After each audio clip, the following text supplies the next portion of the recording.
Hy het geboer met hoere. En dan die ouens van die Kaap afgery met die ryperd tot hier gespyker. En dan het hy die geld gevat in Nederland toe gegaan. Toe jaag hulle hom weg ewentueel.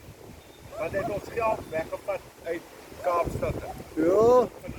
Maar moer, ja, hy bly daar binne. Moer interessant daai huis binne, hoor. Julle moet dit sien. My bek het ook gaan toe ek daar deurgestap het. Daar gaan dit nie so net eendag kom kyk. Toe reën het toe kon ons sien, want ons sou gegaan het met die dam toe en 'n lugfoto met 'n drone en Was die eerste stap het kon nie. Toe reën het mos, ja. Daar's 'n boek oor dit. Julle kan dit navors oor hierdie hele huis. Maar dit is scary daar binne hoe mooi dit is. Dit is maar oor 'n ou huis. Ja. En wat is nog meer scary? Dis ouma se vel wat hier bly.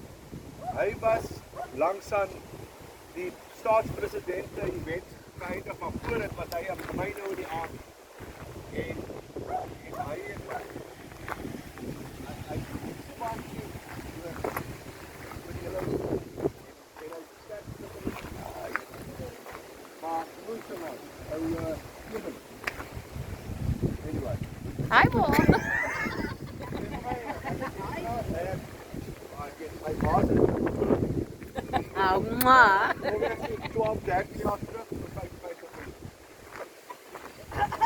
Dat wil ek aan. Ja, hy sien op plaas uit.